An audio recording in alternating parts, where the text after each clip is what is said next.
நம்மோடு முன்னாள் நாடாளுமன்ற உறுப்பினர் திரு கே.சி. பழனிசாமி அவர்கள் இணைந்திருக்கிறார்.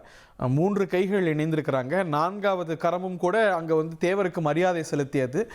மிஸ்ஸஸ் சசிகலா அங்கே இவர்களோடு பங்கேற்கலங்கிறதையும் பார்க்குறோம். ஆனால் இந்த ஒருங்கிணைக்க முயற்சியில் இந்த 3 பேரும் அடுத்த கட்டத்துக்கு போகிறாங்கிறதையும் பார்க்குறோம். உங்களுடைய முதற்கட்ட பார்வைகள் இதை வரவேற்கிறீங்களா, வாழ்த்துறீங்களா? இதை பற்றி உங்களுடைய அப்சர்வேஷன்ஸ் என்ன மிஸ்டர் பழனிசாமி? திருமதி சசிகலா அவர்கள் இந்த மூவரோடு சேர்ந்து நால்வராக பயணிக்கிறாரா அல்லது திரு எடப்பாடி பழனிசாமி அவர்களோடு கைகோர்த்து பயணிக்கிறாரா? தென் மாவட்ட மக்களை பொறுத்த வரைக்கும் திரு ஓபிஎஸ்ஐ விட திரு தினகரனை விட சசிகலா அவர்களுக்கு ஒரு மக்கள் அபிமானத்தை அதிகமாக பெற்றிருப்பதாக ஒரு பேச்சு பரவலாக இருக்கிறது. அவங்க மனதளவுல எங்களோட தான் இருக்கிறாங்கன்னு இவங்க 3 பேரும் அனௌன்ஸ் பண்றாங்களே. அத சசிகலா அவர்கள் சொல்லணும் இல்ல, அதை சசிகலா அவர்கள் தானே சொல்லணும். அப்ப ஏன் மனதளவில் இருந்தா இன்றைக்கு அங்க வந்தவர்கள் இந்த முயற்சிக்கு என்னுடைய ஆதரவு உண்டுன்னு கூட சொல்லியிருக்கலாம். அது இந்த 3 பேரும் சென்று அவரை சந்திச்சிருக்கலாம். அது எதுவும் நடக்கலையே. இல்ல, நீங்க திருமதி சசிகலா எடப்பாடி அவர்களோட இருக்கிறாரா அப்படின்னு ஒரு புது ஆங்கிள் சொல்றீங்க. அவங்க 2 பேருக்குமான இடைவெளி அறிந்தது தானே. அவங்க எப்படி அங்க is that even an option for her? இல்ல, எடப்பாடி பழனிசாமி அவர்கள் ஒரு கம்யூனல் பேலன்ஸுக்கு மாவட்டத்துல திரு ஓபிஎஸ் தினகரன் இணைந்து எடப்பாடி பழனிசாமியை எதிர்ப்பதற்கு அதை சரிகட்டும் விதமாக சசிகலா அவர்களோடு ஒரு சமரசம் பேசிக் கொண்டிருப்பதாக சில தகவல்கள் இருக்கிறது. இல்ல, உங்க அப்சர்வேஷன்ல அதோடைய வெளிப்பாடு தான் இந்த மூவரோடு மிஸ்ஸஸ் சசிகலா தோன்றாததுன்னு நினைக்கிறீங்களா?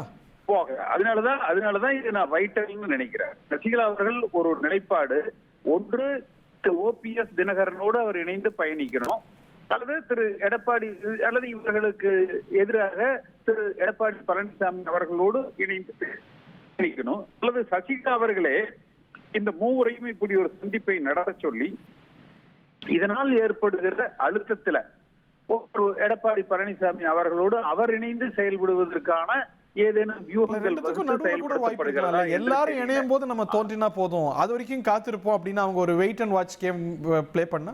ஆனா எது எப்படி இருந்தாலும் அநேகமா திரு செங்கோட்டையன் அவர்கள் இன்னும் சில நாட்கள்ல கட்சியை விட்டு நீக்கப்படுவார் அப்படின்னு உறுதியா நம்புறீங்களா?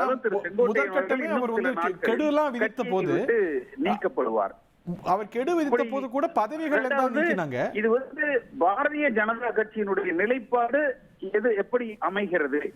அவர்களது ஆதரவு மீண்டும் இந்த அணிகள் இந்த உட்கட்சி போராட்டம் என்று உருவெடுக்கிற பொழுது பாஜகவும் தேர்தல் ஆணையமும் யாருக்கு தங்கள் ஆதரவை கொடுக்கிறார்கள்?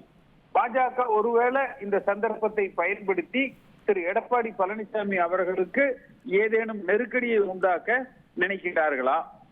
தேர்தல் ஆணையம் போன்ற விஷயங்கள் எல்லாம் இருக்கு.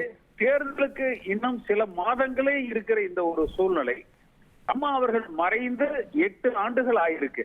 இந்த 8 ஆண்டு காலத்துக்குள்ள திரு எடப்பாடி பழனிசாமி தன்னை ஒன்று அவர் ஒரு தகர்க்க முடியாத ஒரு தலைவராக அவர் உருவெடுத்திருக்க வேண்டும், அல்லது எல்லோரையும் அரவணைத்து ஒருங்கிணைத்து இந்த இயக்கத்தை வழிநடத்துகிற தலைவராக அவர் உருவெடுத்திருக்க வேண்டும். இந்த 2 வாய்ப்புகளையுமே அவர் தவற விட்டுவிட்டு இன்னும் தன் தலைமையை தக்க வைத்துக் கொள்வதிலேயே அவர் போராடி கொண்டு இருக்கிறார். இந்த இயக்கம் ஒன்றுபடுத்தப்பட வேண்டும் என்கிற கோரிக்கை கிளை அளவுல வாக்காளர்கள் மத்தியில ஒரு பெரிய அளவுல, நேற்று கூட உங்கள் அந்த மக்கள் மன்றத்துல பேசுகிற பொழுதும் கூட நான் இதே கருத்தை வலியுறுத்தி சொன்னேன். இனி செல்லும் இடமெல்லாம் செய்தி. தந்தை டிவியின் வாட்ஸ்அப் சேனலை ஃபாலோ பண்ணினா செல்லருக்கும் இடமெல்லாம் செய்தி. இதோ QR கோட், இப்பவே ஸ்கேன் பண்ணுங்க, ஃபாலோ பண்ணுங்க.